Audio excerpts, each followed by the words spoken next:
Hello, everybody, and welcome to another episode of our CRM podcast. Today, I have a special guest from our professional services team and consulting team.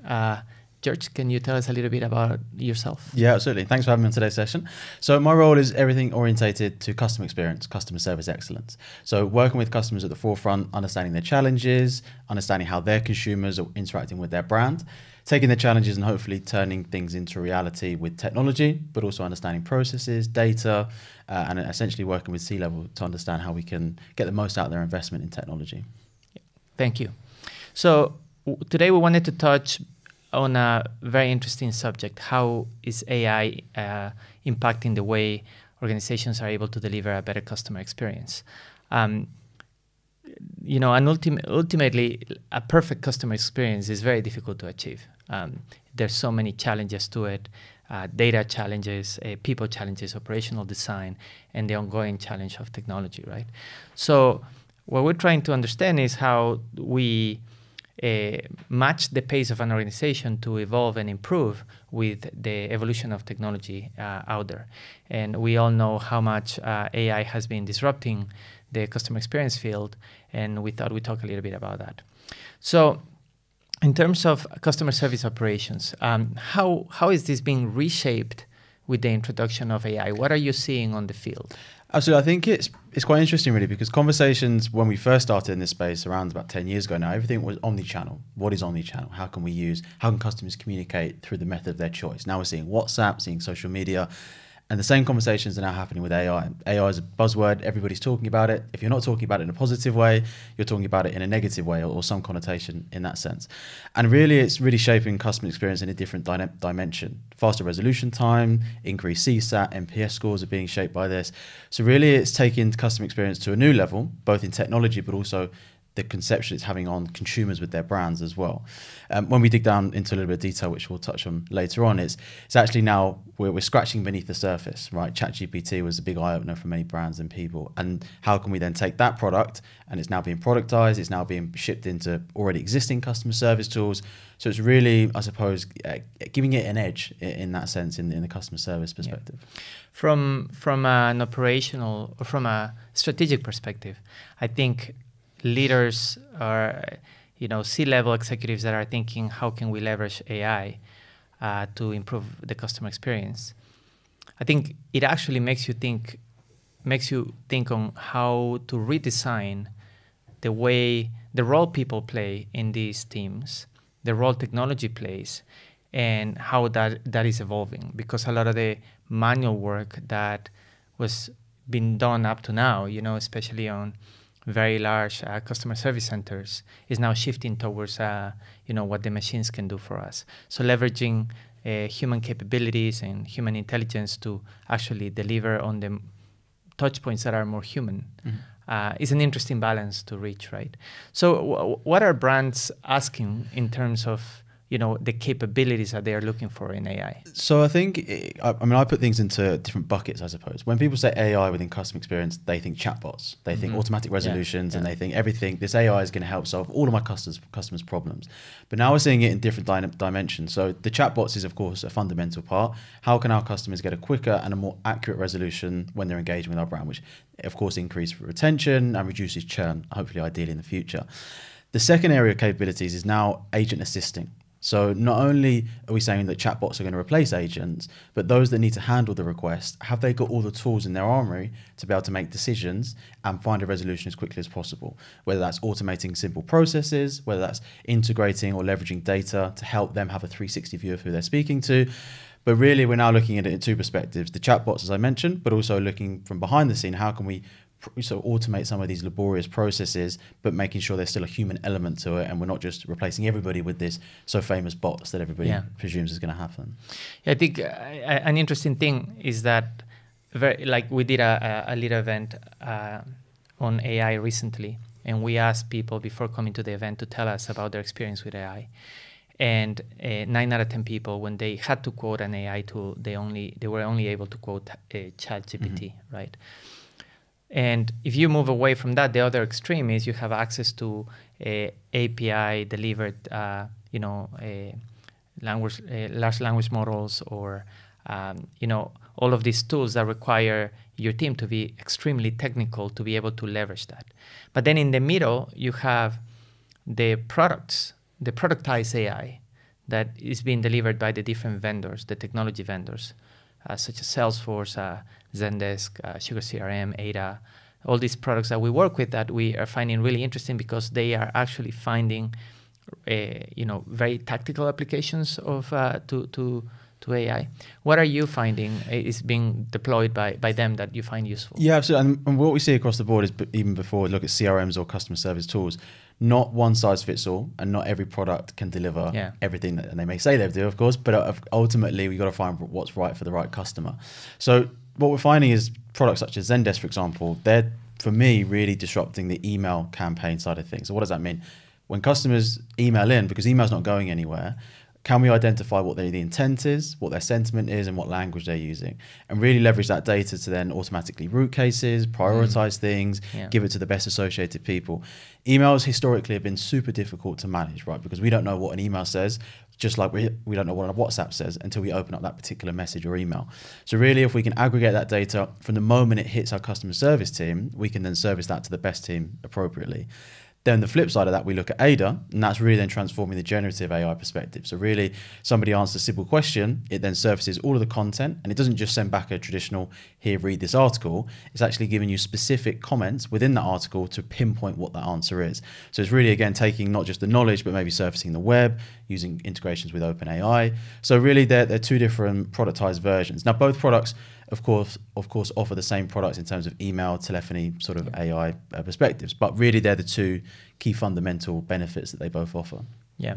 So the intent recognition in one side and the utilization of natural language processing, correct, and large language models on the other side, right? I find natural language processing so fascinating because there's so many little details that come in the way you write an email that can tell whether the customer is upset, whether the customer really understands the problem they're having or not. That, before we had this capability, you actually had to route through, different process of elimination, right?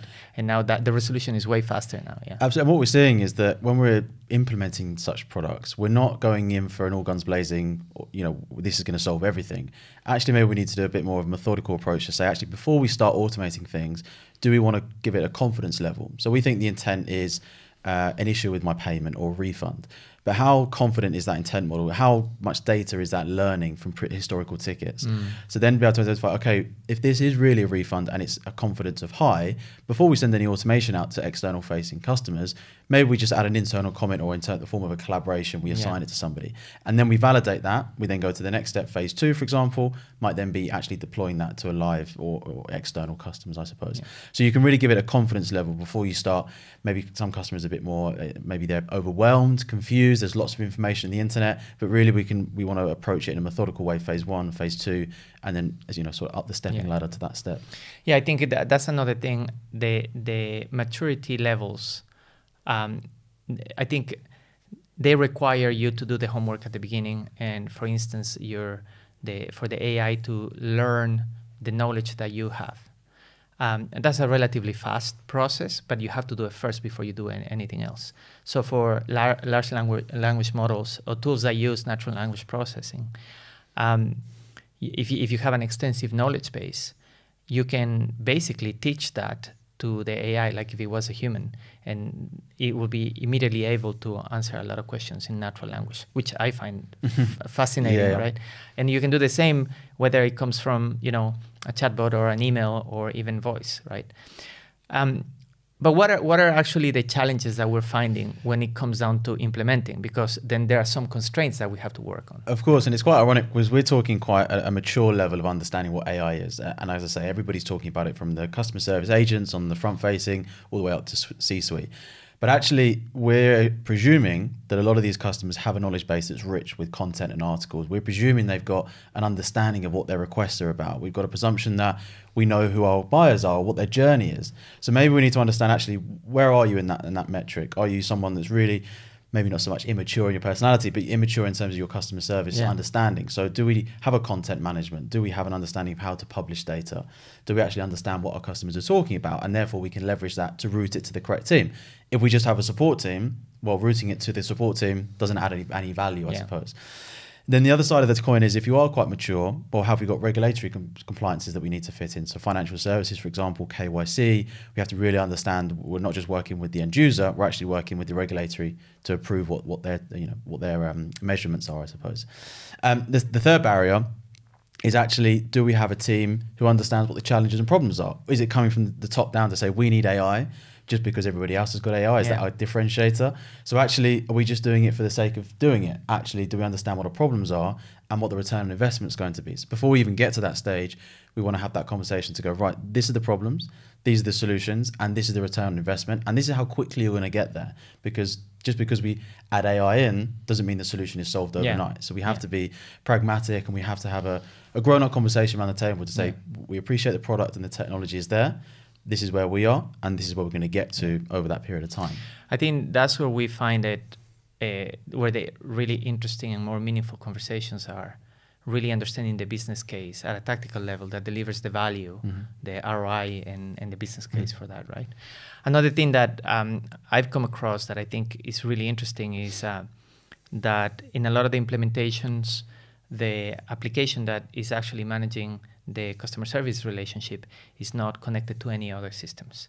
So the more integrated that application will be with your CRM, with your back office, your e-commerce system, your retail system, the better the AI can work, because it cannot just answer a question based on a knowledge capability, but also bringing the 360 view of the customer to integrate with that knowledge and answer questions based on that context, because you're actually able to create context for the solution. Right? And I think customer service historically, even now, is still very much thought of a reactive way to engage with customers. Our customers have got a problem, they need to ask a question, but actually, why can't we use it to be personalization to who before they even need to engage with us? So particularly in B2C or e-commerce, when they're looking to buy a new product, whether that's on a chatbot or through email, if we know that I'm speaking to Joe Blogs and that he loves a blue t-shirt from a certain brand, why not use AI to then maybe suggest certain blue tops that he might like or they might like? So it's actually flipping on its head, and customer service doesn't have to be the other end of it. It can actually be proactive